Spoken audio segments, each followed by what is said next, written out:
Brother Amey. He's given me his biodata. So I thought, wow, maybe I shouldn't go through everything, right? Okay? But Brother Amey, very interesting. He started his primary school in Puttaparthi, so P1 to P3, and then after that he decides to go somewhere. And then he comes back to finish off his schooling there. So which is, he did his MPhil, his MBA, and thereafter his doctorate in Puttaparthi. And in fact, Brother Amey received a gold medal for his MPhil that he did in Puttaparthi, I think sometime in 2006. And then in 2016, he completed his PhD in corporate strategy. And that was in Swami's school. And but then I'm very sure, Brother Amey, it's not this PhD that matters so much to him. It's a different PhD that he's pursuing. It's Swami's very own PhD. What is that? Swami's very own PhD. Let's define PhD. What is it? This one, even Sister Babita would not be able to guess. I'll tell you about this. It's an inside story that's been happening, but okay. Swami's very own PhD is pure hearted devotee. And that's what it is, exactly. Pure hearted devotee. I'm sure everyone is pursuing that, including Brother Amey, for sure. And so presently, Brother Amey is based in Puttaparthi, and he is one of the lead researcher in the Center for Human Values, and he takes a lot of effort to engage with the corporate side of the world, including the government, to bring values out there, which is such a fantastic initiative and a fantastic work that he is doing. So with this, I will hand over the time to Brother Amey. So can we put our hands together to welcome him?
ईश्वराय विद्महे सत्यदेवाय धीमहि तन्नः सर्वः प्रचोदयात्।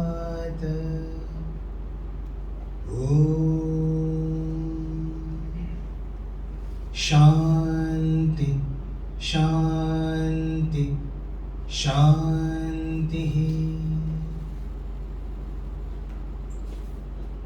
Invoking the presence of our beloved Lord and offering our loving pranams at His divine lotus feet, and to the Swami seated in each and every one of your hearts, my humble pranams. Revered elders, dear brothers and sisters, a very warm and loving Sai Ram to all of you. And on behalf of my family, wishing you all a very blessed and blissful New Year. And just to begin, the way Brother Deva introduced the entire topic, it was such a wonderful way of starting this retreat.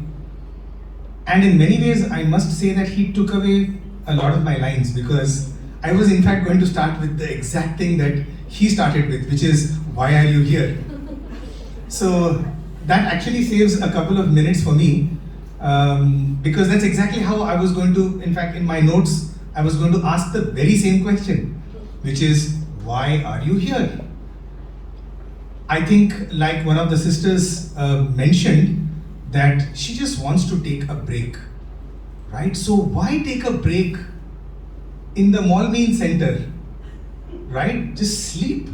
I'm sure a lot of you would have looked forward to this weekend, and I'm sure some of you, the moment the retreat was announced, some of you would have been like, oh, that was the one weekend that I was looking forward to sleep, right? Catch up on all of the rest that you need, the body and the mind. And yet, for some strange reason, you have chosen to be over here, or you have been chosen to be over here. So first of all, congratulations and best wishes. Right? Best wishes for in case you made the wrong choice. Okay, and congratulations in case it works out well for all of you. Right?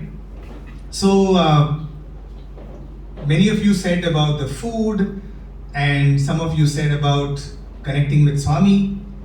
And so let me start off with something that comes to my mind, which is what I wanted to share with you. So, how many of you have heard about Kodaikanal, the place called Kodaikanal, right? So it's a summer retreat camp. It's one of the hill stations in India. And if you haven't gone to Kodaikanal, I encourage you to go there. It's a beautiful place. And Swami would go there every year, almost every year, with a bunch of students to spend the summer months of either April, May, about 15, 20 days, sometimes 50 days also. So it was the year 2005, and I had the good fortune of traveling with Swami to Kodaikanal. And spending time, spending your vacation just like this, like a retreat, in Kodaikanal is very, very different, because from usually what happens, for those of you, how many of you have seen Swami? Most of you have seen Swami? Okay. Right. So those of you who have been to Parthi or to Vrindavan, you would notice that there's this morning 20 minutes when you have darshan, and then there's the evening 20 minutes when you have darshan, or half an hour. And then the rest of the day you're pretty much, onto yourself. You have to figure out what you want to do. But in Kodaikanal, the students who actually travel with Swami, it's a very different experience. Because right from early morning, 6 o'clock onwards, as soon as Swami finishes his ablutions, we have to be ready by then. The interaction with Swami starts right from 6 o'clock in the morning, all through the day, right up to the evening dinner. So we have our breakfast, we have our lunch, we have our high tea, and our dinner with Swami. And then we kind of, until he retires. And after he retires, then we prepare for the next day, which is, either it could be a music program, or it could be a talk, or it could be anything. So you can imagine it's like, literally marinating in Swami all through the day. And so it was one evening, and typically in the evenings you would have bhajans. And there's a small bhajan hall. It's not as big as the Puttaparthi bhajan hall, but it would be packed with, with devotees. And so Swami would, the beauty of being in Kodaikanal with Swami is that usually, we all look forward to seeing Swami, right? We are on the outside and we all look forward to having his darshan. But when you're in Kodaikanal, you actually get to see what happens behind the scenes, which is, how does Swami prepare for a darshan, right? And you will not believe if I say that Swami himself also is extremely excited to go out for darshan, right? Just as much as we are excited to see him, he's excited to see us, right? So it was bhajan time, and Swami was asking, what's the time? What time will be bhajan? And so everybody was telling him, Swami, 5:15.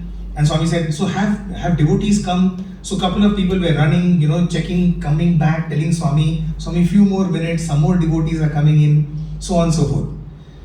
And then Swami said, oh, see, how many of them have come? Thousands of them have come. So much devotion, isn't it? And typically this is what would happen, which is when Swami tells us he will always compare the students to the devotees. So he will say, look at their devotion and look at you useless fellows. That would be the typical. So we knew that was going to come. So Swami said, see how much devotion, and it's pretty cold. It can get like in single digit, it can get, and especially in Singapore, I think single digits is like really, really cold for you all. So it can get pretty cold. So in the cold, people would, kind of brave. And so Swami said, see, it's so cold and still they are all waiting to see me. And look at you fellows. Whole day you see Swami, you don't learn anything from him. So as he was talking about the devotion, suddenly he breaks in and he says, but you know what? I don't want your devotion. Okay, now just imagine, like when I heard this, I thought Swami made a mistake. Because if God does not want devotion, what does he want? What else could God want other than devotion, isn't it? And Swami repeated it. Swami said, did you hear what I said? I don't want your devotion. So, okay, if you don't want devotion, then what do you want? Right? And then Swami says, I want your transformation. Okay. It's a nice play of words in an alliteration, devotion, transformation. What is the difference? Right? And so Swami went on to explain the difference. He said, what is the difference between devotion and transformation? And then he said, devotion, in Telugu he was explaining, he said, bhakti, devotion, vastundi potundi. Meaning, devotion comes and goes. But transformation, once it comes, it cannot be untransformed. You cannot untransform yourself. Right? So now just think about it. Is whatever feelings that we have for Swami, is that devotion? Typically, I'm sure, like maybe on a day like this, like the Chinese New Year, or maybe when do you have your bhajans, your weekly bhajans? Mondays. Oh, Monday, wow, okay, that's very strange. Never heard of a Monday. Usually it's a Thursday or a Sunday or a Saturday. We start the week on a high. Wonderful. And end the week on a low. Right. Yeah. So, just kidding, okay? Yeah. So, Mondays. So just imagine on a Monday evening, especially after a tough day, possibly the Monday blues that you have. You go in to work and you finish work, and after that, you go in for bhajans and it elevates you.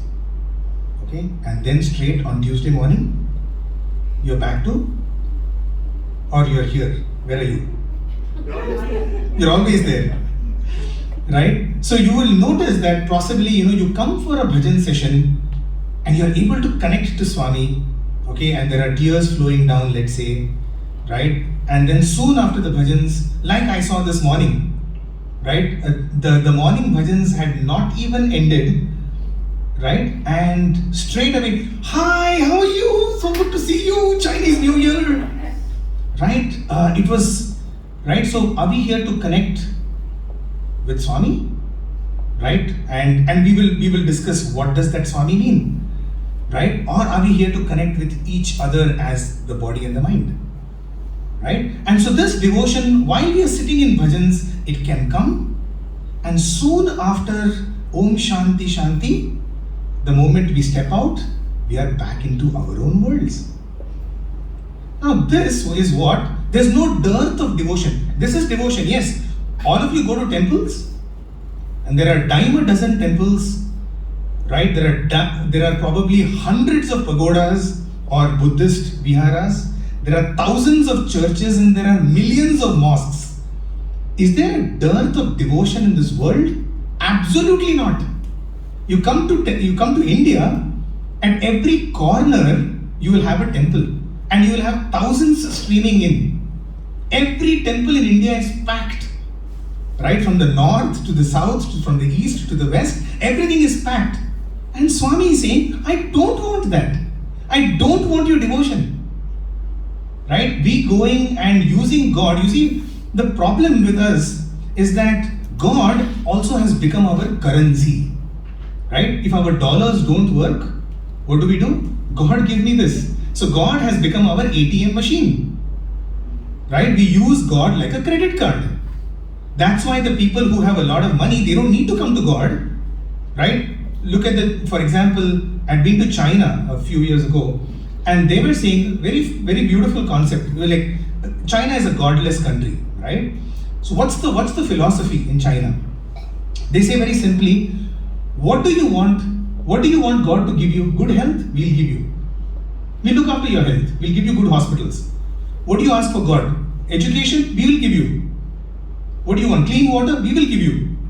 Okay, you don't need God. Right? So whatever we ask from God, if somebody else gives it to us, we are sorted, right? Why do we need God? Does it make sense? Yeah? Yes. Probably Singapore government is also may want to do that. Any government will want to do that. No, not that they are against God. I'm just saying that they will want to keep all of their people happy. And if we are happy, why do we need God? Usually we turn to God only when we need something, isn't it? So you see, what we are doing is we are using God to get the world. So God is now becoming a currency. Point? Do you accept it? So have we established the fact that God is just a currency? No. Not everybody. I think most people, I would say, but then she gives you the faith, right? Okay, so that's the topic for the evening. Right? I mean, I'm saying if somebody else were to give you faith, if you were to have faith in this system, this government, your parents, your spouse, anybody, if you were to have faith, it's good enough, right? What is the difference between devotion then? Right? You can be devoted to anything. So why is Swami saying that I don't want your devotion, I want your transformation? Right? So let me then now introduce you to something called the Sai Olympics. How many of you have heard of the Olympics? Everyone? Okay, good. Okay, so this was an analogy told in Swami's presence, and Swami had a hearty laugh. Okay, and so I thought I will also share it, and I was there when that happened, and it's a beautiful, brilliant concept, and so I thought I'll share it with you and see whether you like it. So, in fact, this was by Brother Jaga, that is Uncle Jaga from Malaysia. So he had narrated this in Swami's presence. He compared the Sai movement to the Olympics. Okay? He said, the Sai movement is exactly like the Olympics. Okay? Everybody knows about the Olympics. Similarly, everybody knows about the Sai movement, but not everybody is interested in Olympics. How many of you are interested in Olympics? Right? I'm sure over here the aunties and something, they all do something, they will get into some ground and they will run and they will jog or do something. And we're not interested. Similarly, not everybody is interested in the Sai movement. Okay? So we won't worry about those who are not interested in the Sai movement. We'll be focused on those who are interested in the Olympics. Okay? So in the people who are interested in the Olympics, there are two types of people. Those who watch the Olympics and those who get into the ground. Similarly, in the Sai movement, there are those who watch it from outside and then those who are in the center. Correct? So there would be people who will be like, like all of your colleagues, they will know something that, hey, you go to some Sai Baba thing you go to, right? You go, some Monday evenings, you guys are busy on 31st.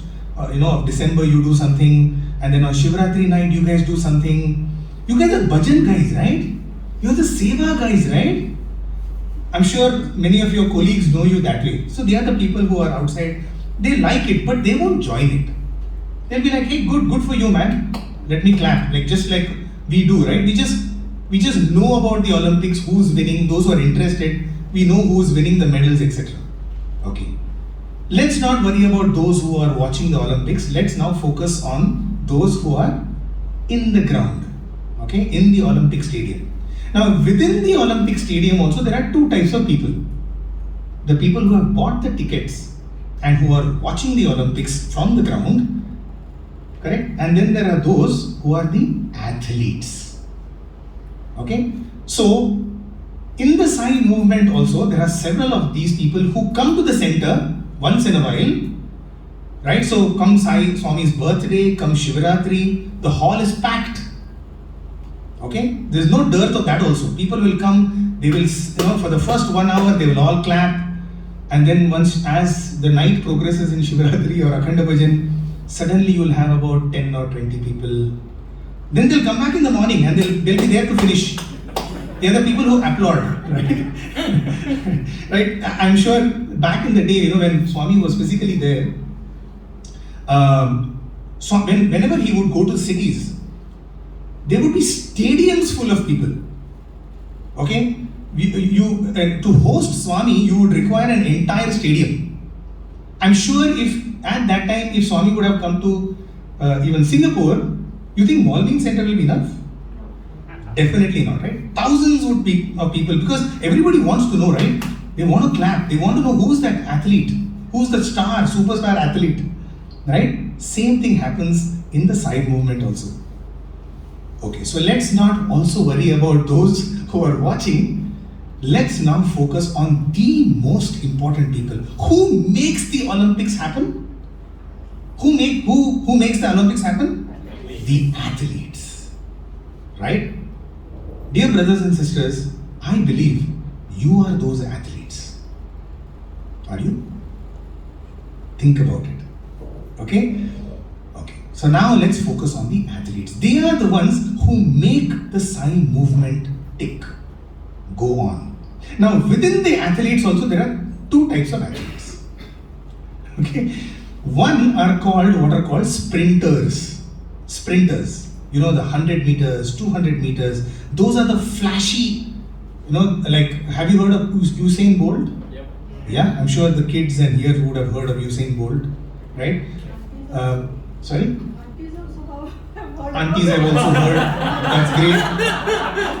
That pretty much proves my point. Okay, now I'm going to ask you, now let me see whether you have heard of another person.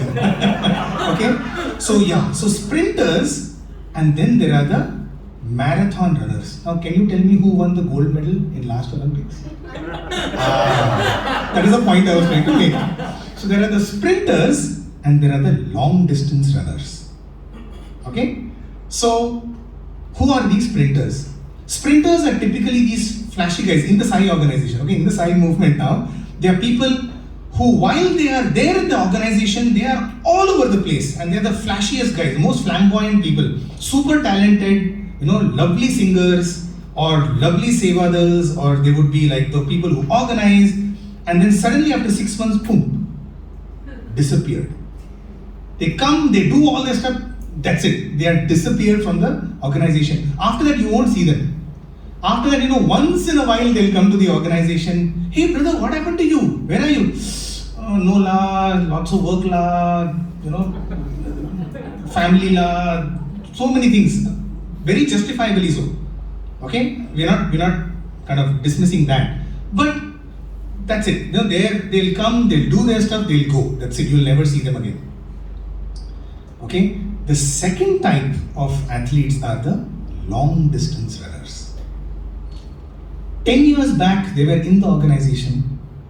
Today, they are in the organization, and you can bet 10 years from now, they will continue to be in the organization. They are the ones who make the organization go forward. Okay. So how many of you don't look at each other? Now the tendency is, I know that he is a sprinter, she is a sprinter. I'm sure many faces flash in front of your eyes, even while this is happening. From all your experience, you'll be wondering, correct, I don't see that person, so he must be a sprinter. Okay, the idea over here is to look at ourselves and ask, am I a sprinter or am I a long distance runner? Right? Now, let me take it deeper. In the long distance runners also, there are 3 types. Okay? The first type of long distance runners are the on the spot long distance runners. This is not there in Olympics, okay? This is only in Sai Olympics. Who are the on-the-spot marathon runners? On-the-spot marathon runners are, when I came to the organization, however I was, like that only I am now also, and 10 years from now also I'll be like that only. No improvement. Good, at least that is status quo. The organization didn't do anything good for you, but it didn't do anything bad also for you. You are where you are. Okay? However you feel at that time, now also you feel like that. The second type of marathon runners are the backward running marathon runners. Which is, before you came to the organization, before you came to the Sai movement, before you came for a retreat, you were a very good person. Now I don't know. Right? More jealousy, more hatred, more politics, more backbiting. After I joined the organization, you wonder, hey, I was better off before I joined the organization. Now what is happening to me? Once again, it is for self-audit. Right? Let me not, I am assuming that nobody over here is a backward running marathon runners, and we don't want any backward running marathon runners. What Swami wants is obviously the third type, which is the forward running marathon runners. Right? My love for Swami, my love for my own spiritual well-being is far, far, far more than what it was some time back. Right? It is for that kind of forward running marathon runners, we have retreats like this.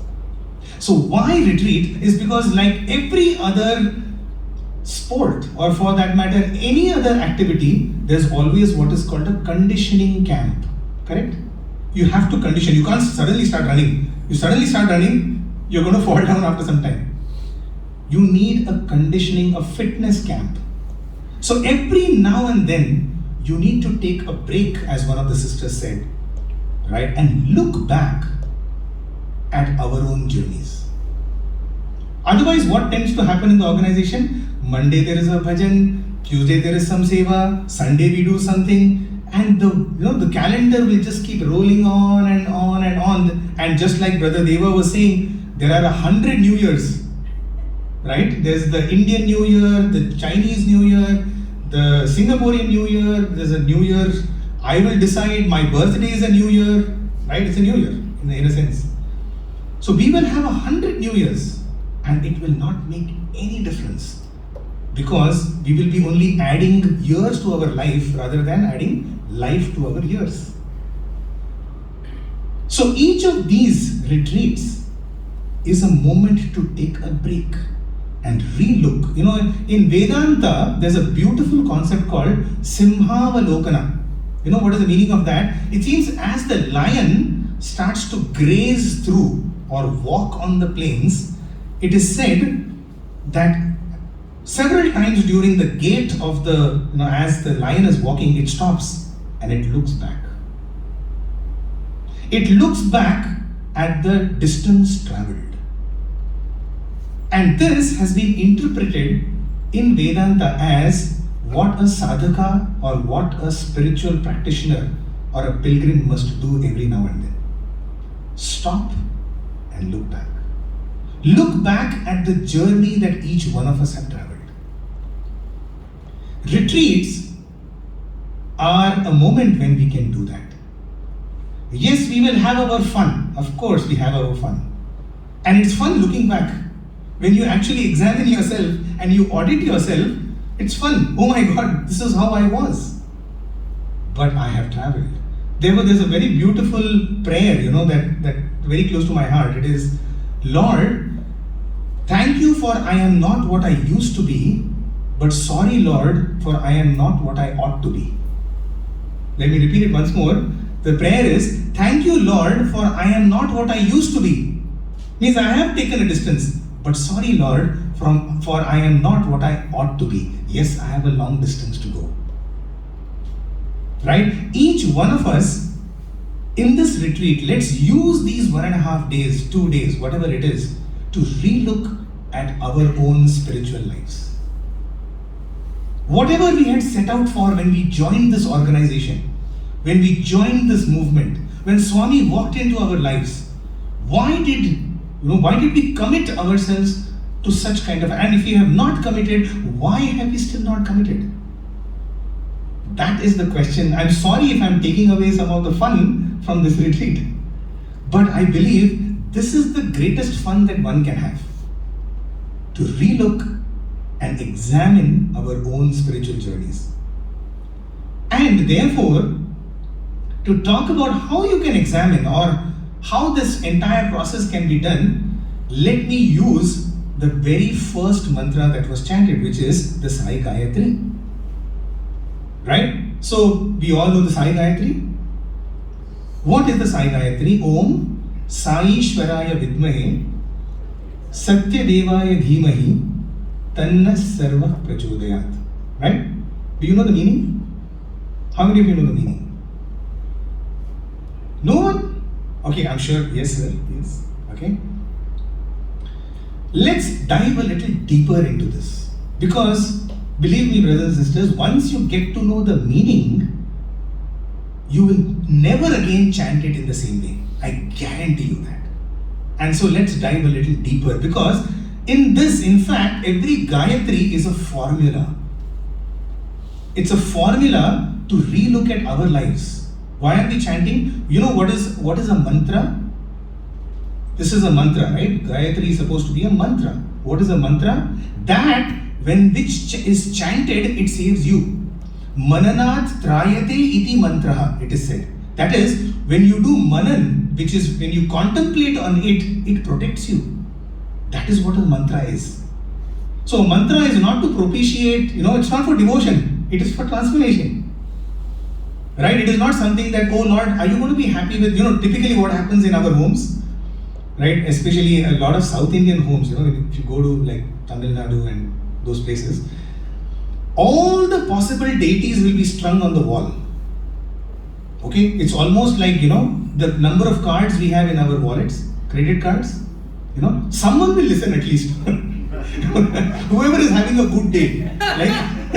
Like you go to Ganesha today, oh, he said, boss, I'm busy today, I've got loads of work to do. Okay, what about you, Krishna? Okay, Muruga, at least you. So in bhajans also we sing everybody, hoping that at least somebody listens. Right? And once again, what? For what? For what we want. Using God for the world. You know what is transformation? The transformation that Swami wanted is a very simple transformation.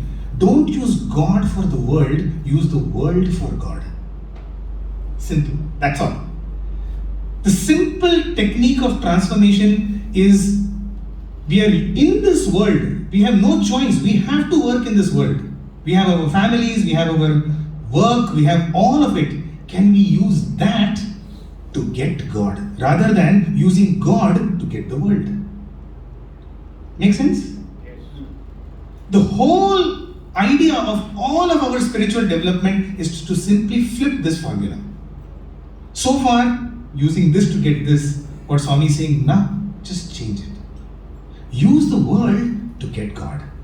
Which is a higher. So a lot of people, when they tell me, oh brother, you have sacrificed so much, you are staying in Puttaparthi, right? I feel I'm the most selfish person in the world.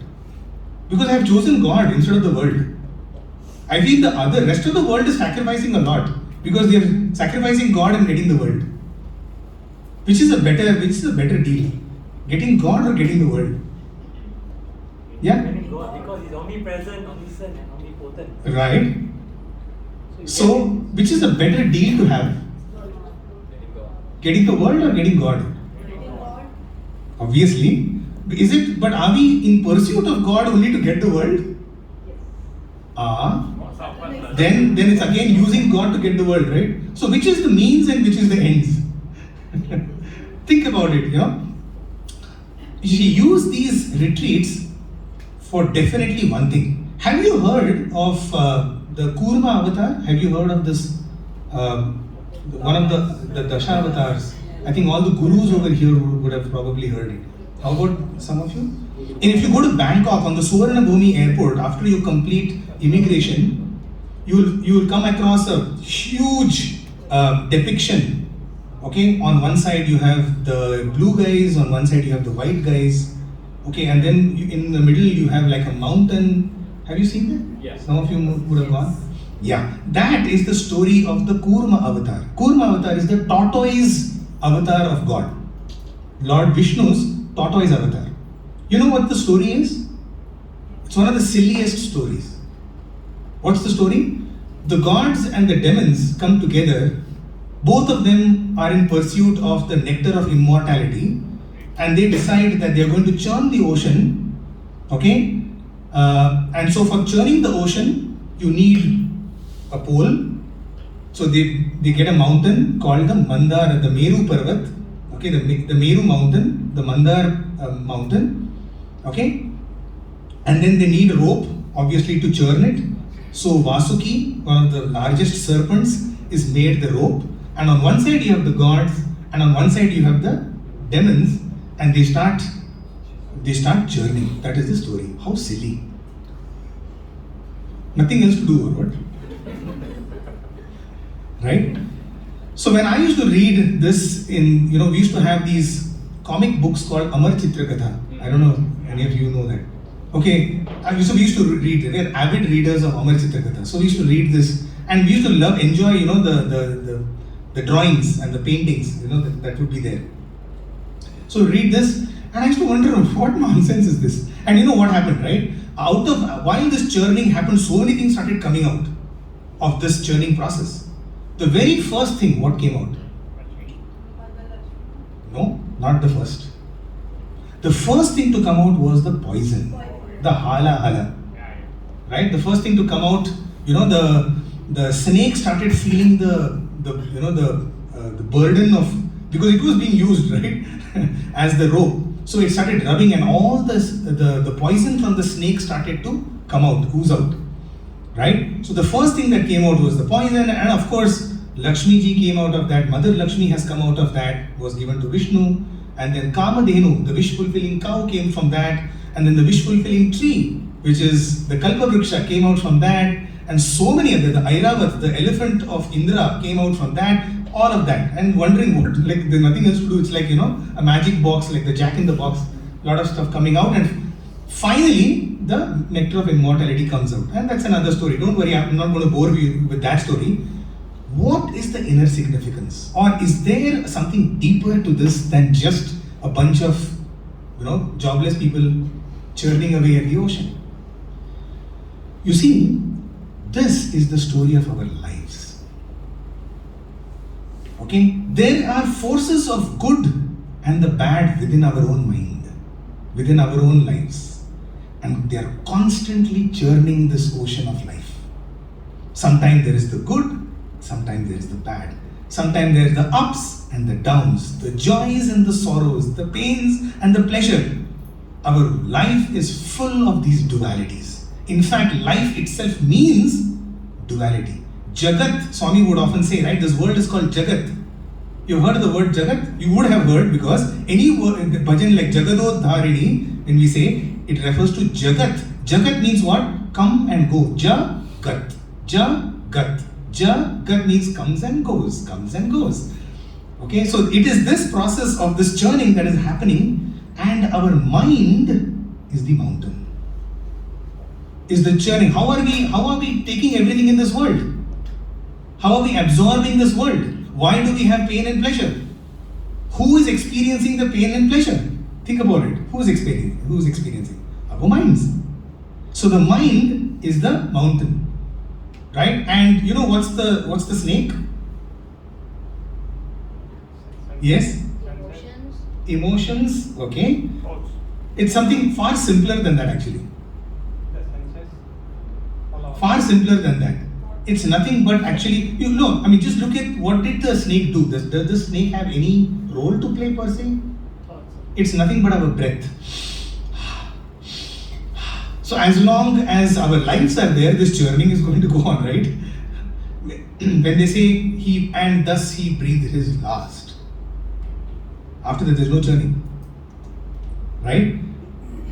In all of this process, what I wanted to tell you is, For a lot of people, this churning is going on. In fact, for 99% of the people on earth, this churning is going on. It's just that we do not acknowledge the churning that's going on. Retreats are a way to start acknowledging this journey. That in each one of our minds and our lives, as long as we are alive, this churning will go on. So now you'll ask me, but where is the tortoise? Correct? Where did the tortoise come? So at one point of time, this mountain, because it did not have a base, it starts to collapse. It starts to go into the ocean. Okay, and then what does the Lord do? Where does the Kurma Avatar? He simply comes and becomes a support for the mountain to stand upon which the churning can go on. That's all. The story of the Kurma Avatar is he simply becomes the tortoise on whose back the entire mountain stands and the churning goes on. Which means what? If we are able to make him the foundation of our minds on which the churning can go on, what is the pursuit of the churning? What is the pursuit? What's the goal? The goal is the nectar of immortality. Right? Tamasoma jyotirgamaya mrityurma amrutam gamaya. Amrutam means what? Not nectar. Immortality. Amrutam. Mrutam means to die. Amrutam means no death. Right? If we are able to make him the basis of our entire churning process, okay, then we will get the nectar of immortality. Now what happens typically? The entire spiritual process, if you look at it, all of whatever we are doing, you will notice that the first thing that comes out when we start on the spiritual is the poison, the hala hala. So many doubts. Is Sai Baba God? What am I doing here? Everybody will come and tell you, why are you wasting your time? Chinese New Year, have fun. Why are you going and wasting your entire day from morning to evening sitting in Mall Mean Center, listening to some talks and playing some games? You can be doing 1,000 other things. Why are you wasting your time? All of this, and you will wonder, is this the right place to be? Could I have done something? All of this is a part of the churning that is going on. And in fact, any doubts that may come up in the spiritual process is nothing but the hala hala. It's nothing but the poison. Who takes the poison? The Lord. Who is the hala haladhari? Right? In several bhajans we sing hala haladhara shambho anathanatha shambho. You heard that bhajan, right? So who is this hala haladhari? Once again the Lord. Even this poison we can offer it to him. He is there. He is ready to absorb our poisons also. Right? Because he wants to become the basis. All we need to do is to make him the basis, the foundation of our churning. He is not going to come and do our churning for us. Remember that. He is not going to do. We have to do our own churning. Because the forces of good and the evil are within us. But what we can do is we can offer our minds to him. Does that make sense? How do you do that? Stick around for the rest of the retreat. So that's the little advertisement I can give. And we will do it. Brother, we will do it right now. Right? So, in the Arati that we sing, there's a reference to this. Mangala Arati Anduko. What's the next word? Mandara Giridhari. Who is the Mandara Giridhari? He is the one who is going to be the support of our minds. Right? Can we offer our minds of this entire churning process, can we offer to him? So let these retreats be a place where that churning process starts, or we are at least able to acknowledge that there is a churning going on. Does that make sense? So for that churning, how do we understand, especially where we are? Yes, the churning will happen within the organization, outside the organization. We have family life, we have professional life, we have so many lives that we live. And there's a churning going on all the time in all of those lives. Right? How do we understand this life that we are leading now? And for that, I was saying we will use the Sai Gayatri. If you look at any Gayatri, can you recall any other Gayatri? The Gayatri mantra, of course, doesn't have what I'm referring to. Obviously, Om Bhurgosva Tat Savitur Varenyam Bhargo Devasya Dhimai Dhiyo Yona Prachodayat. Any other Gayatri?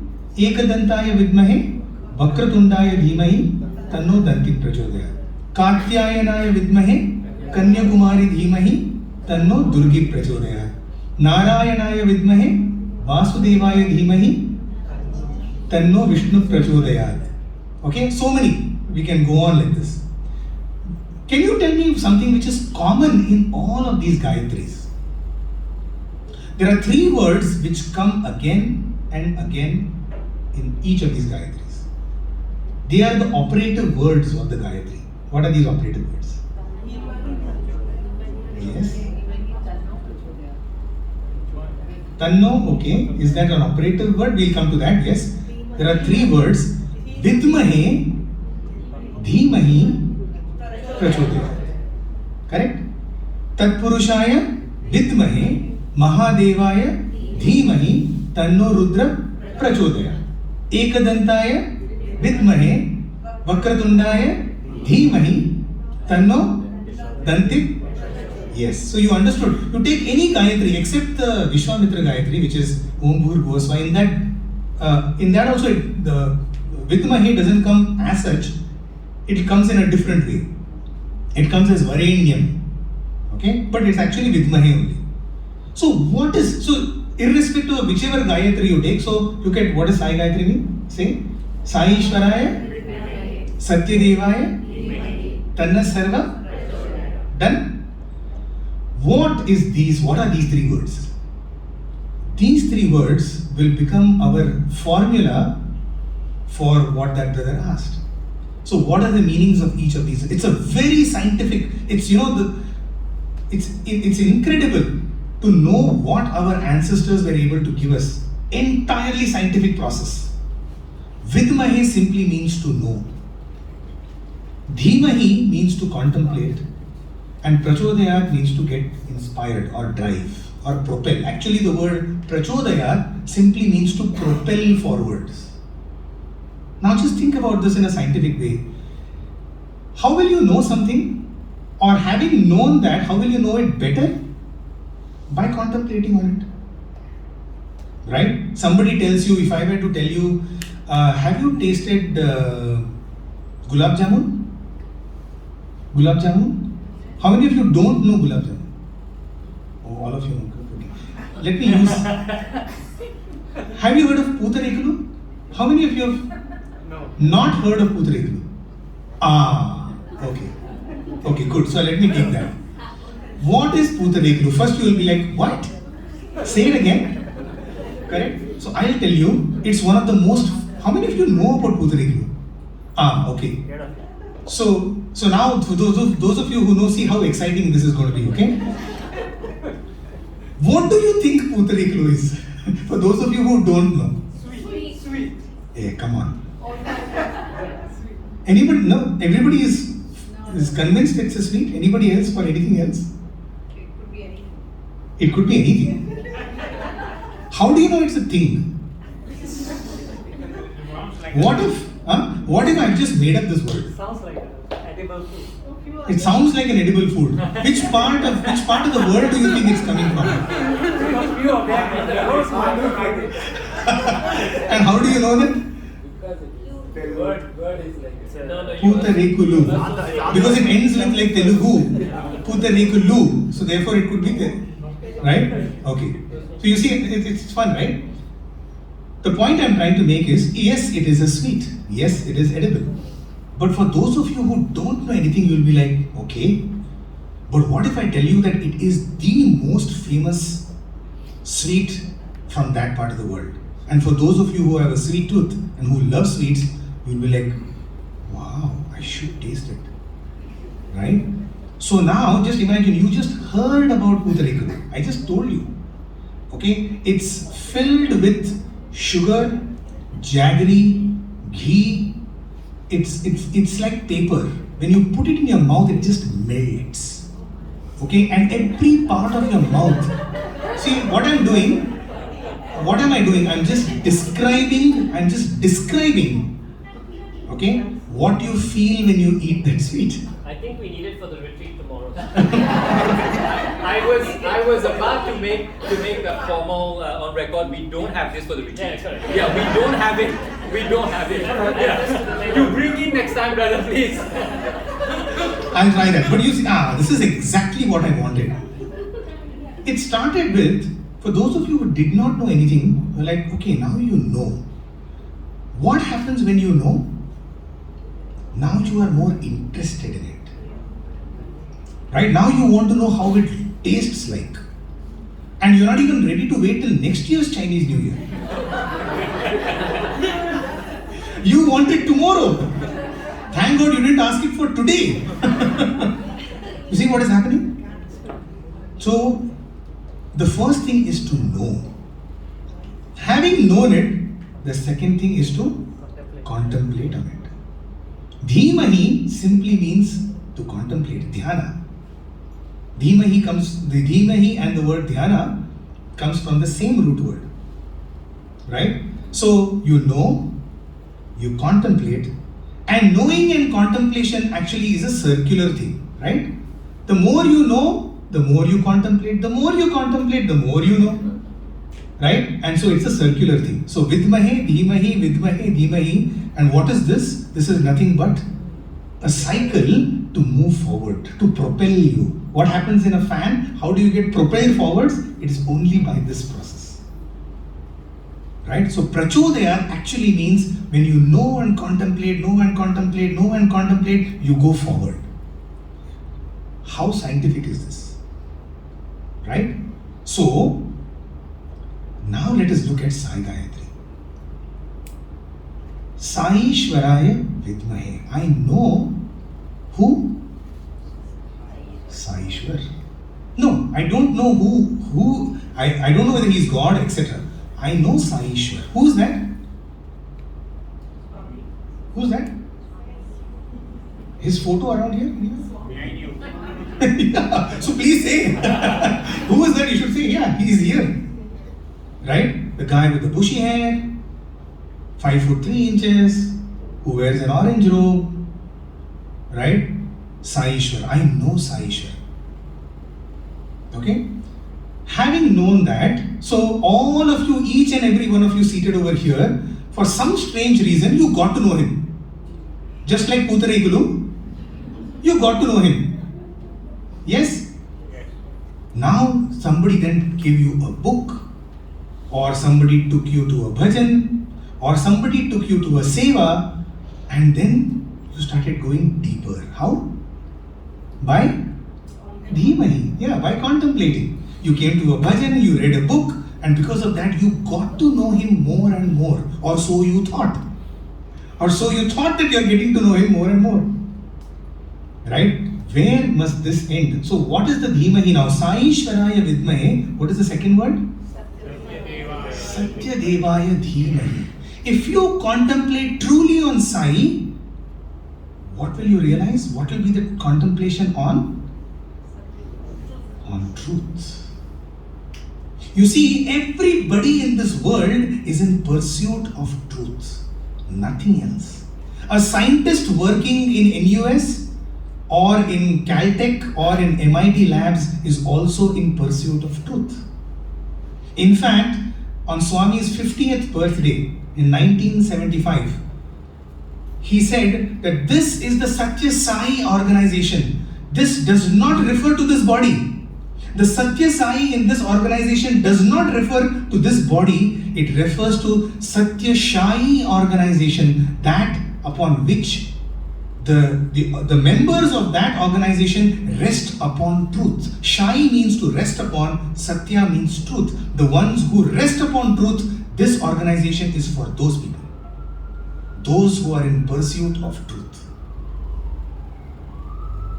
This we don't have to limit just to this body. We are in pursuit of the ultimate truth. Does that make sense? Right? So we are not here to show our devotion to a person or a symbol. We are here to get transformed because we want to know what is the ultimate truth. Satya Devaya Dhimai. Right? Having understood the truth, what will you know? Having understood that truth, what will you know? You will know everything, because the basis of everything is truth. Let's examine that also. And that is why the last word is Tanna Sarva Prachodayat. You will know everything. You will be driven towards everything because you know what is the basis of it.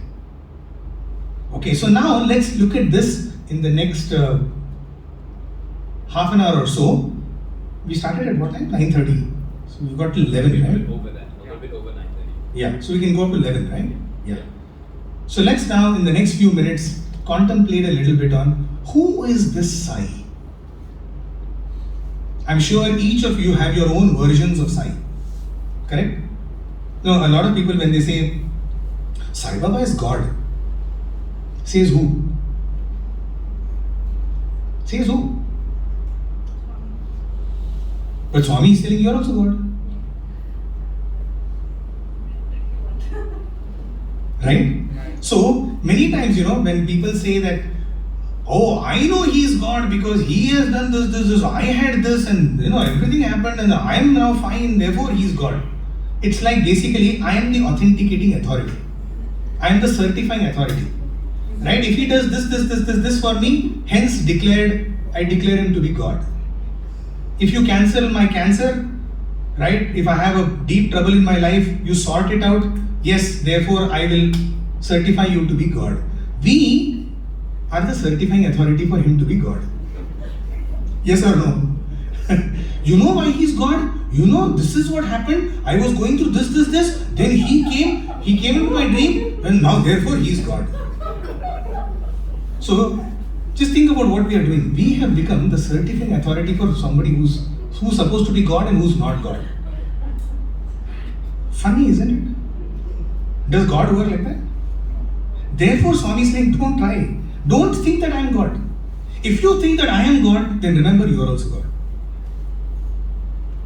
Okay, so we are not the certifying authority. In fact, there is no authority in this world which can certify him to be God. Because remember, to be a certifying authority, you have to be above that. Right? You can certify. A second standard boy cannot go and tell, I declare you PhD.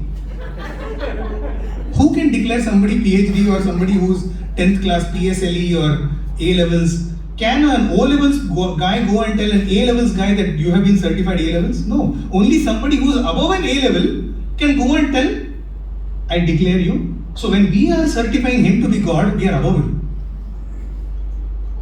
Right? He's saying, don't do that.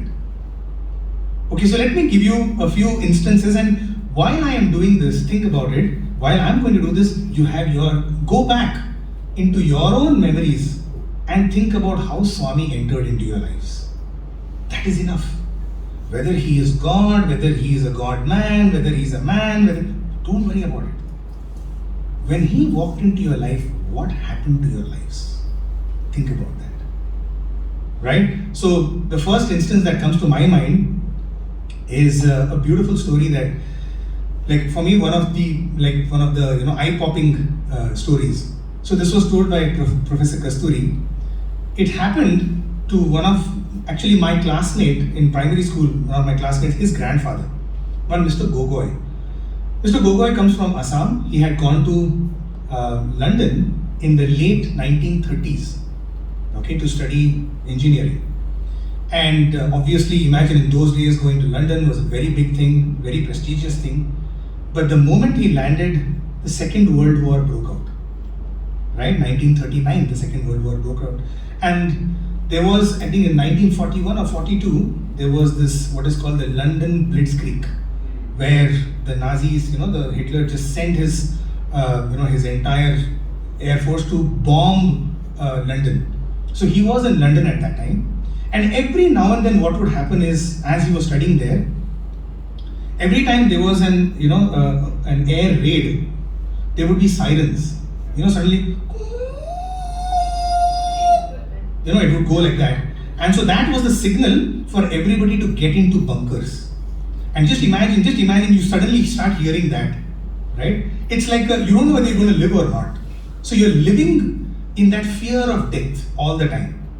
So Mr. Gogoi was undergoing that, and every now and then, and he would get so, like, from where did I come there? Like, I thought I'm coming to London to study, it's a big thing for me, and here I am stuck in the middle of a world war. I would have been better off in India. So he simply decided, out of frustration, one day he said, the next time I'm hearing that, you know what, I'm not going to go into the bunker. Let whatever happen. If I have to die, let me die. And so a few days later, there was another air raid, and once again the sirens went off. Okay, and he simply decided that he will lock himself in his house, sleep on the bed, pull over a blanket and sleep. That's all. Whatever has to happen, let it happen. And during such, when an air raid would happen, there would be what are called the air raid wardens. These are people who have to go from house to house and help people who cannot get out of their houses.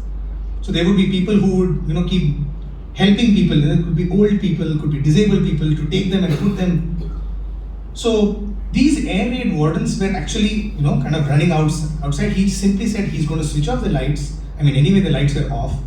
And he'll simply say, so that these air raid wardens also will not, have any suspicion of. And so on his doors, they were like, hello, they were like asking whether people are there inside. He simply decided to keep quiet, that he's not going to respond to them. So after all of that, there was a kind of, there was a lull, meaning everybody else was evacuated. Suddenly he hears a loud knock on his door. He decides, I'm not going to open my mouth. Okay, and then this person who's standing outside says, I know you are in there, you better come out. So he's like, what's your problem if I want to die? Why are you trying to save me? Okay, and so he says, you have no right to take your life. So this voice is yelling from outside. Okay, and so he says, like, people don't allow me to die also. Like, I'm not able to live, I'm not able to die. Anyway, he kind of goes out, and the moment he opens the door, the guy holds him by the scruff of his neck and pulls him, okay, and throws him into the bunker. And the moment he's thrown into the bunker, there's a huge explosion. Okay, and his entire, wherever he was staying, that whole thing was, simply exterminated, brought down to rubbles. So he was saved. Fast forward 20 years from then, Mr. Gogoi survived. He became an engineer, came back to India, was working in Bombay. Okay, in the 1960s, so this happened in the 1940s, in the 1960s, he was walking past a place and somebody tells him that, he sees lots of banners and there's a lot of, flower decorations and festoons and all of that. And so he just casually goes and asks, what's happening here? So, you don't know, Sai Baba is here in town. He's inside. There's a big hall there. And says, oh, whatever. Starts going. Suddenly somebody comes running behind and says, are you Mr. Gogoi? He says, yeah. You have been asked to come inside. Like, boss, I just asked what's happening here. I don't have any intention to go in. See, one of those, those in Olympics, those guys who stay from outside, oh, good, very good. Right? So he's like, no, I don't want to go in. No, you have been asked. You're Mr. Gogoi, right? Yes, from Assam, right? Yeah, yes, come in. He's pulled in. Okay, he's pulled in, he sees a huge crowd and he sees a little orange flame, on the stage, which is our Swami. And people tell him, Mr. Gogoi, please go forward. He's like, boss, I don't know what's happening. Just imagine a person who is just first time he's hearing, he's at this, at the entrance, and he's slowly pushed right to the stage where Swami is. So by the time the whole function gets over, he's at the stage, and as Swami comes down, Swami looks at him and says, you have no right to take your life. Do you remember that air raid warden? That was me. Okay? And needless to say, he immediately recognizes, this is the person who saved my life 20 years back. Okay, he says, you have to do work for me. That's why I saved your life. Mr. Gogoi was the one who was the engineer for the East Prashanti, the South Prashanti, the West Prashantis. Right? He is the person who has built all of that. He was an engineer. So his grandson was my classmate, and so we had heard this, and Kasturi Garu had actually told his story. Is that Satya Sai Baba? Just think about it.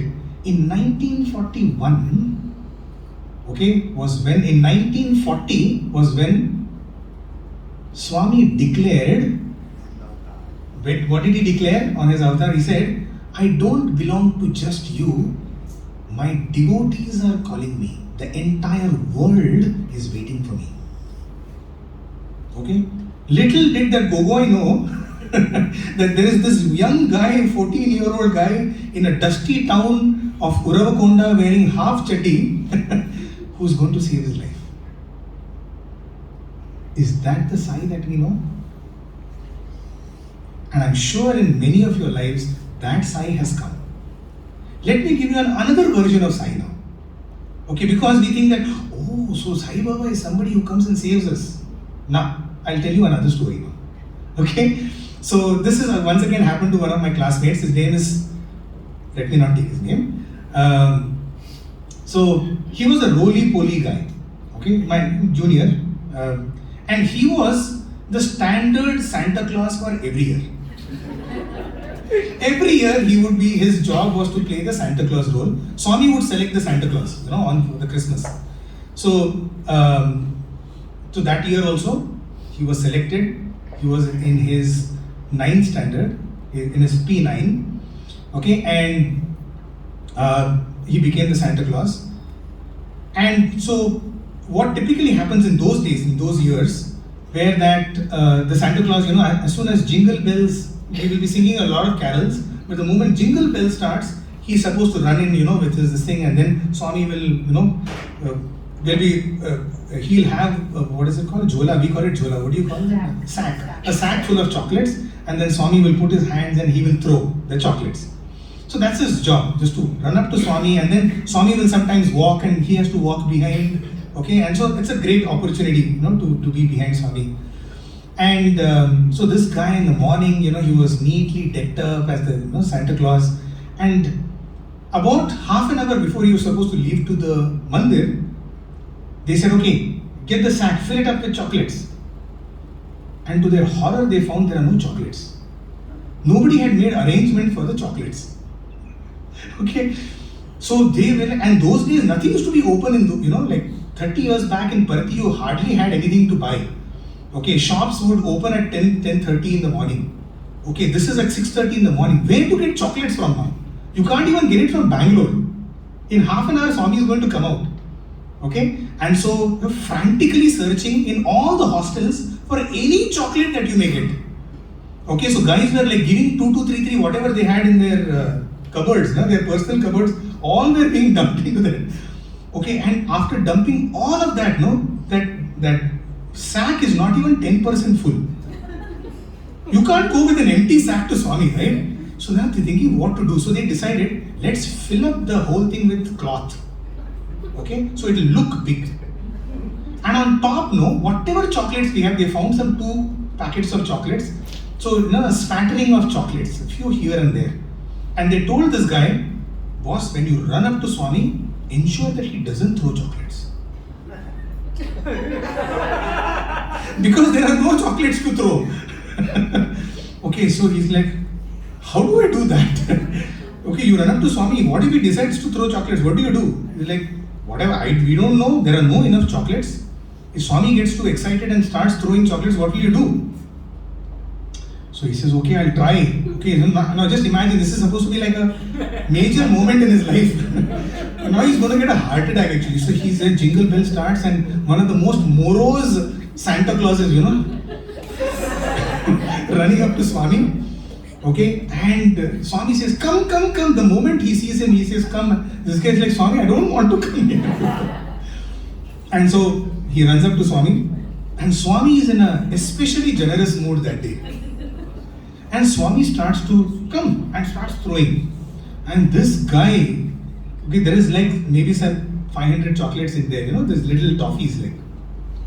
So as Swami is throwing, he keeps looking into the thing, because the next time, and a point comes where he starts seeing the cloth, meaning all the chocolates on top are gone.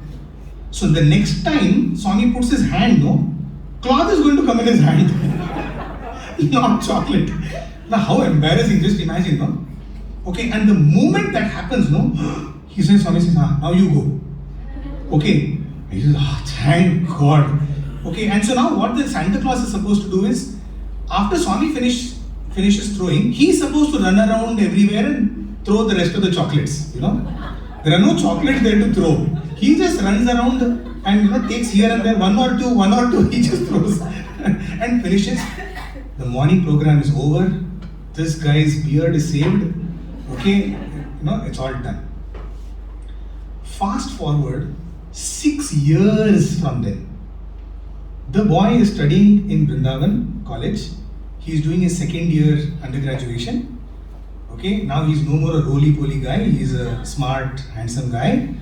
Okay, and and Swami is upset with him for something. Okay, in the Tribe session, I asked the Tribe Vrindavan, you know what is the Tribe session? So in Tribe Vrindavan, there's a beautiful jhula. I think in one of the pictures, I'm sure you would have seen Swami sitting on a red color jhula. That jhula is in Vrindavan. And so typically a Tribe session would be where Swami would sit and he will talk to all the students, in that hall. So in that, it's a very private session, only the students will be there, and Swami starts blasting this guy, for some mistake that he has done.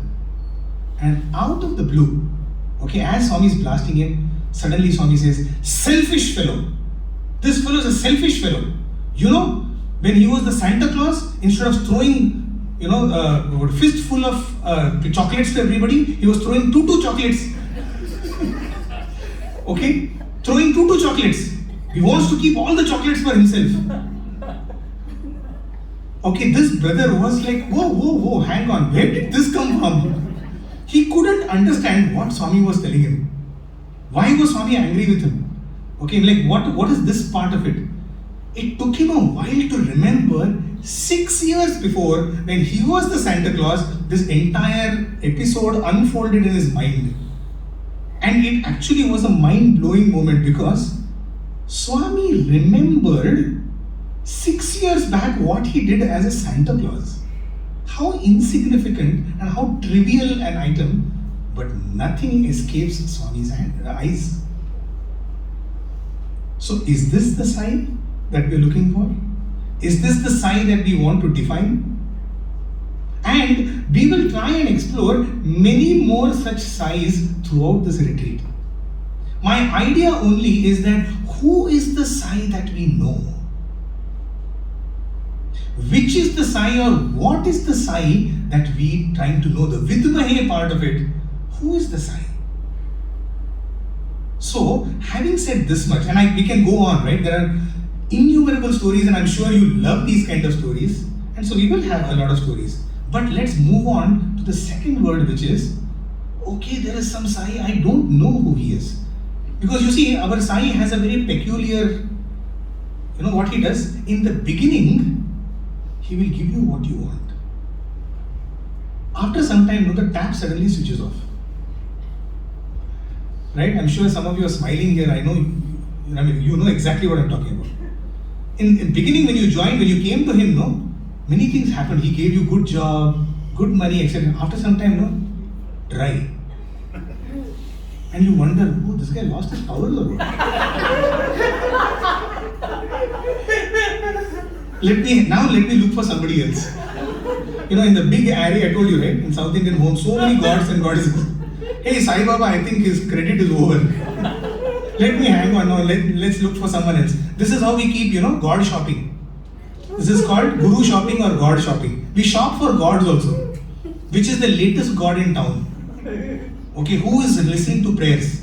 Like why I tell you, is in America, when we had gone some time back, last June, they were saying that the way you can become a billionaire in the US is either you go to West Coast and go to the Bay Area and you have a startup, or you come to the East Coast and go to Wall Street, okay, and make money, or you open a Shirdi Baba temple. The third option was Shirdi Baba. It seems Shirdi Baba right now is raking in the dollars. You open a Shirdi Baba temple, everybody comes there and puts money. Right? It's a return on investment. It's an investment. You put $10 hoping you get $100 back. That's all we give money to God for, right? You think if we really believe that the guy is not capable of giving me anything, you think he can ever make money? Right? Why do we go and put $10 or $50? Boss, $150. You have to give me back $150. That's why I'm putting the $50, not for anything else. Right? Most of us do that. Mean $150 or equivalent of that. We don't mean exactly $150. We want some equivalent of that. So somebody was telling me that Shirdi Baba apparently is the hottest god in town. He has beaten Venkateshwara. Apparently most of the Balaji temples, they make the maximum money. But Shirdi Baba has just pipped him, it seems. The point I'm trying to make again is, who is this Sai that we're looking for? Or what is this Sai? So here is another story. So in Kodaikanal, not in 2005, at another time, we were, not me, the students were there, and Swami asked, who am I? Right? Who is Sai? Right? Who am I? And so everybody started saying, Swami, you are Shiva Shakti Swarupa. Because that's what you only have said. Right? In 1963, when he had the paralytic attack, Swami had sprinkled from his right hand, he had sprinkled on his left hand, and he said, I am Shiva Shakti Swarupa. So he said, Swami, you are Shiva Shakti Swarupa. Swami said, no. Huh? Not Shiva Shakti Swarupa. Oh, okay, you're not Shiva Shakti Swarupa. Then, Swami, you are Dattatreya. Because Swami had materialized the Dattatreya, right? Have you seen that picture that Swami has materialized?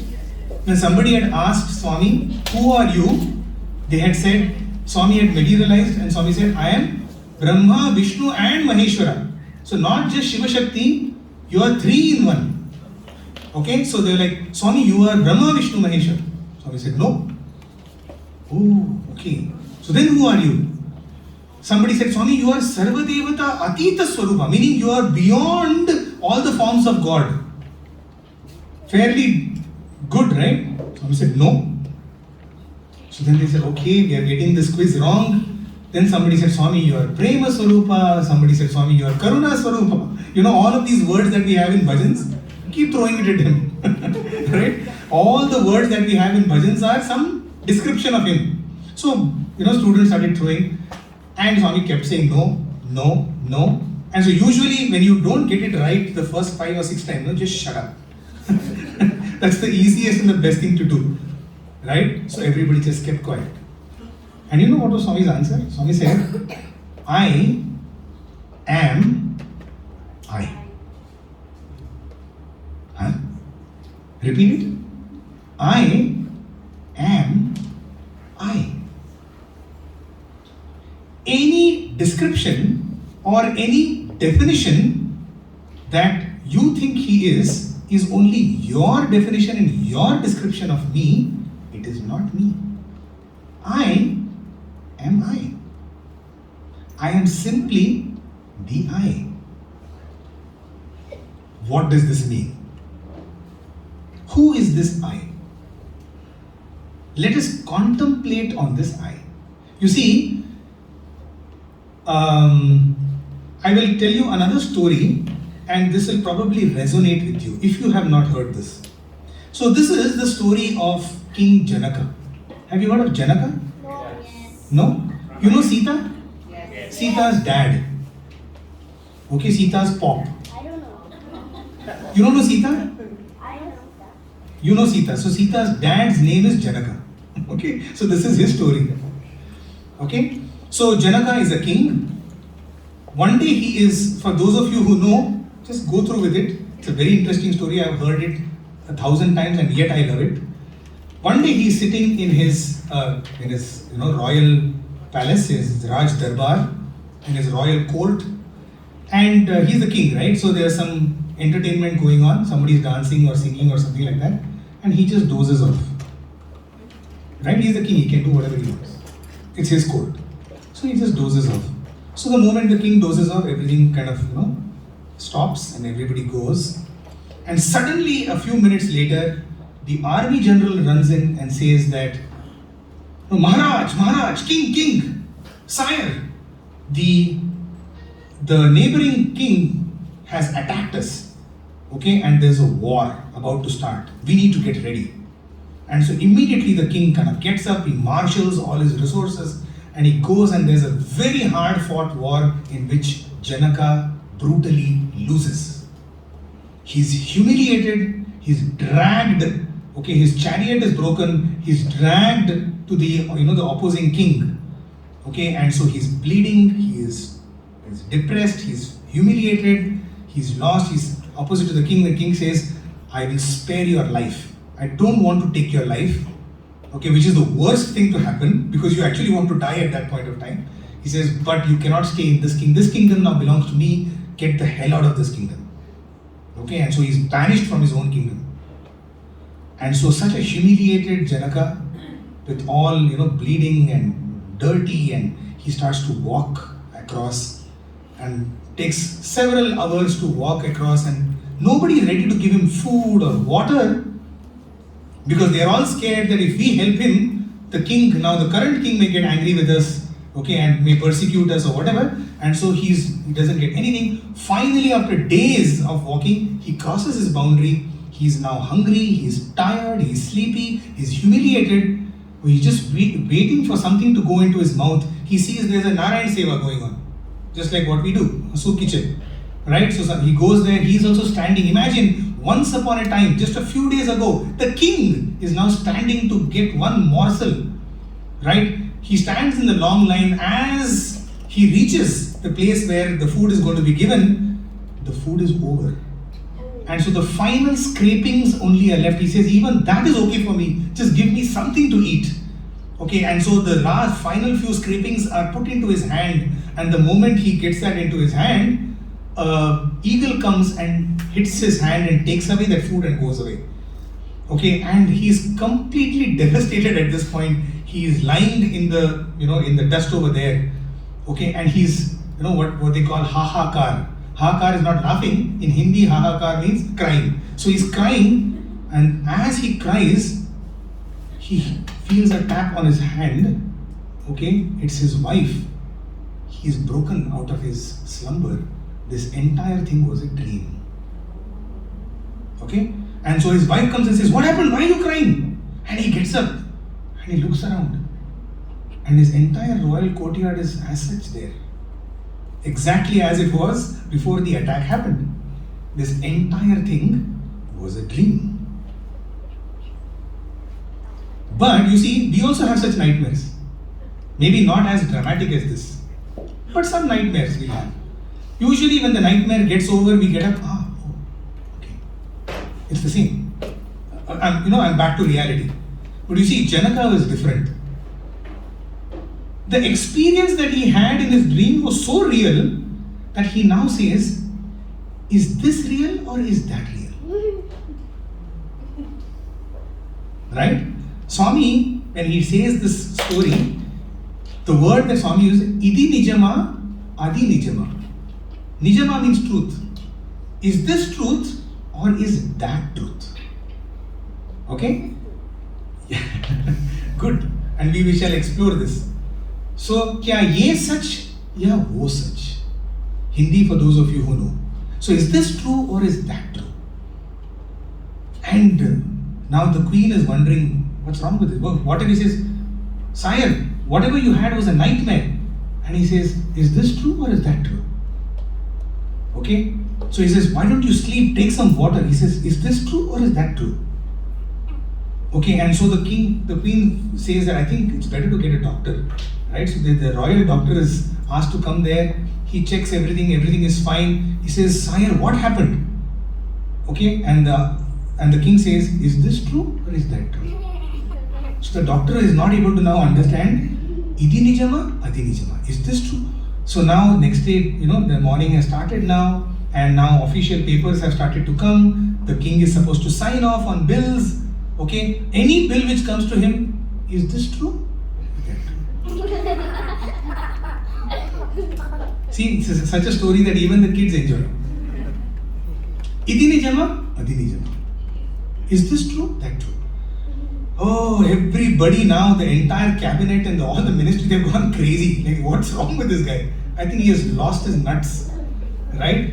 And so quickly, the entire kingdom starts to talk about this. I think our king has lost his mind, because the only thing that he keeps saying is this true or is that true? The great sage Ashtavakra, I don't know whether you have heard of that name, the Ashtavakra, the person who was actually bent in 8 places. That is why he's called Ashtavakra. Vakra means crookedness. That's why Vakratunda means what? Tunda means the trunk. Vakra means the one which is curved. So he was curved in 8 places, and so he was called Ashtavakra. But the great realized soul, he is walking past, and people are talking about Janaka having lost his mind. And so he hears about it, and he quickly understands, and he goes and meets the sire. He says, Janaka, in his royal courtyard, just imagine everybody sitting over there wondering who is going to treat this now?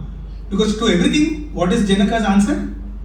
Is this true or is that true? Good. You will also now have this. At the end of this retreat, get out asking, is this true or is that true? What did I do with my Chinese New Year? Is this true or is this retreat true? And Ashtavakra says, when he enters, he says, Rajan, O king, what's wrong? And what does Janaka answer? Is this true or is that true? And so Janaka says, was that humiliation, all of that depression that you experienced then, is it there here? Is it there right now? And Janaka says, no. And all of this that you are experiencing now, right? All of the, the gold and your wife and your kids and all of your, your courtyard, was it there then? He says, no. And so Ashtavakra says, neither is this true, nor is that true. Oh. So this is also not true, and that is also not true. Then what is true? And then Ashtavakra says, in that battleground, okay, when you were experiencing all of that humiliation and frustration and defeat, were you there? He says, yes. And right now, in this courtyard, are you here? He says, yes. Then you are the truth. The one which has been experiencing the wakefulness and the dream. That is the truth. Not the worlds that we are experiencing, but the one who is experiencing, that is the truth. That is who you are. That is the message that Swami has been trying to give us. When he says, I am I, which is this I that he is referring to? The I which is experiencing the dream, the I which is experiencing the wakefulness, and there is one I every night, right? When we go to bed, and next day morning when we wake up, and if you had a wonderful sleep, and somebody comes and says, how did you sleep? And you say, I slept like a log. Sometimes it happens. Most times it happens. Hopefully, most times we are in deep sleep. Or at least some time of the night we are in deep sleep. When we are in deep sleep, who is the one who is experiencing the deep sleep which says, I slept like a log? How do you know that you have slept like a log? Think about it. Who was that? That means there was one entity which was awake inside of you, which was experiencing your own deep sleep. Yes or not? Possibly some of you have already gone into that state. Very 11:10. Swami is saying, that is who you really are. The I which is experiencing the wakefulness, the dream, and the deep sleep. That is the I that you are. And that is the very same I that he is also. It is that I that we have come to contemplate upon. The more and more we know about Swami, the more and more we know about ourselves. And the more and more we know about ourselves, the more and more we will know about Swami and the entire world, because in truth there is nothing else other than I. Right? It is this I which experiences everything, and therefore it is Tanna Sarva Prachodayat. It is the basis of everything. If there is no I, can the world exist? In the deep sleep, when you are actually experiencing deep sleep, does the world exist? Nothing exists. It does not exist. For us, it does not exist. Right? So, do you want to experience that I right now? Let's do this exercise and we will wrap up with this. So, all of you, stay relaxed. Relax. I would only ask you to keep your backs straight. Okay? You know, once Swami was looking at all of us students sitting, and he said, all your backs are like this. You know what is this? Question mark. If your backs remain in question mark, your life will become a question mark. Oh, what a life. What did I do with my life? Make your back straight. Make it like an exclamation mark. Then the same thing will be, oh, what a life. Exclamation. Not, oh, what a life. So one of the fundamental things is back straight, right? And just follow whatever you are hearing right now. Gently close your eyes and breathe in deep. Breathe out.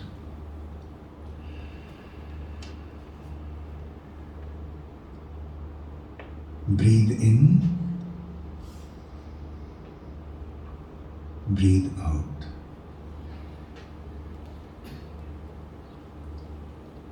Experience your breath. When you breathe in,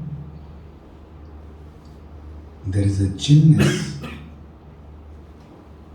in your nose. Feel the air going in through your nose, down the windpipe, filling up your lungs.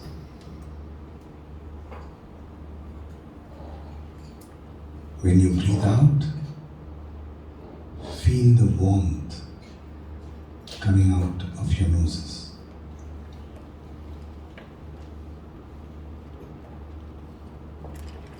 Breathe in, breathe out. Now, simply relax the organ that I will tell you to. I will call out.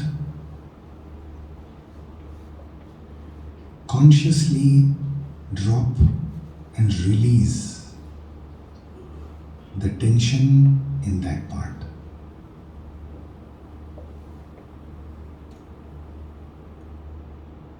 Your eyes relax. Your cheeks relax. Your neck relax. Shoulders relax. Arms relax. Legs relax. Back relax. Continue breathing.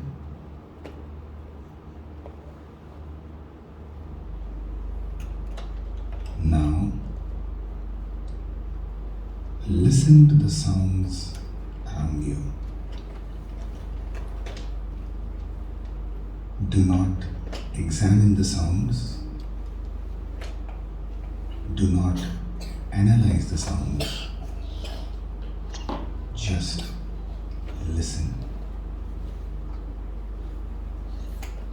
Listen attentively.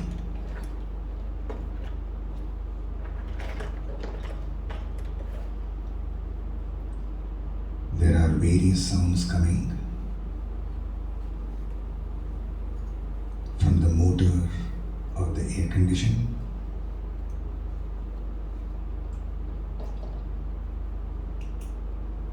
Sounds created around you. Just listen. Do not analyze.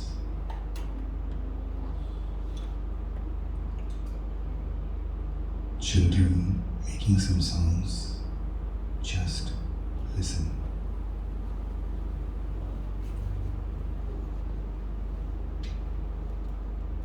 Simply listen.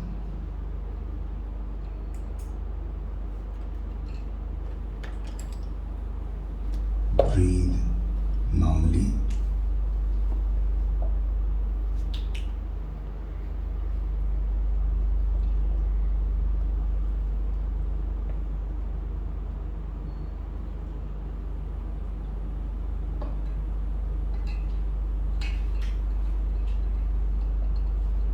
Do not analyze. Just listen.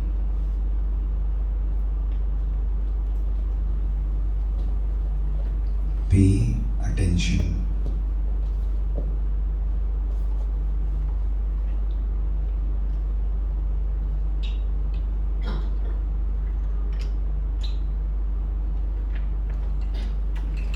Listen to your breath.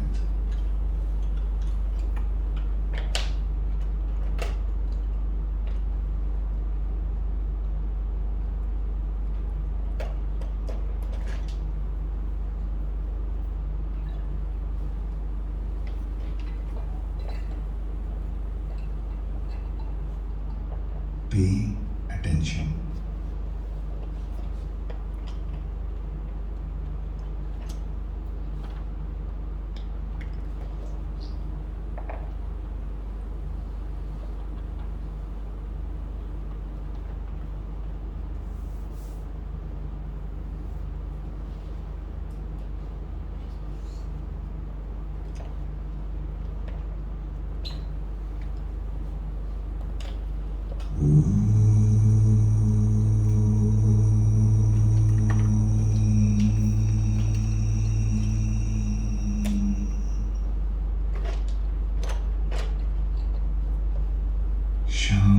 Shanti, Shanti, Shanti.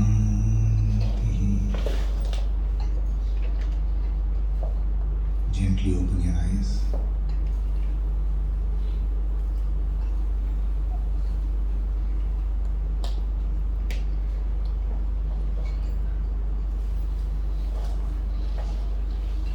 What is your experience? Did you experience anything? What did you experience? The effort to center. The effort to center. The effort to center, okay. Anyone else? Peace. Peace. Was there any thought? Beginning, yes. Sorry? At the beginning, some thoughts were there. In the beginning there were some thoughts. Eventually they died down. Yes. Remember, there are no right or wrong answers. It's only your experience. You're only describing your experience. Focus on certain senses. Focus on certain senses. Try not to deviate. Try not to deviate. So you're trying to bring it to this moment. The effort to center. It Right? felt like the body was reacting, the organs were reacting to what you said. Like it automatically just relaxed. Yes. So you were relaxed. Did you experience any sorrow? Did you experience some great joy? No. You were just I. Yes. Believe me, this is not even the beginning of meditation. This is only the preparation of meditation. But do you feel a sense of calmness and peace? That peace is prashanti. When we are able to experience this peace 24/7, we will start experiencing prashanti in our hearts. That prashanti, the experience of that is Swami. That is why SAI stands for seek always inside. The Sai that we are seeking is the Sai within us. If this has had much meaning to you, stay with this. Don't break out of this experience. Did you enjoy this experience? Did you feel there were others around you? No. You don't need we don't need anyone else around us.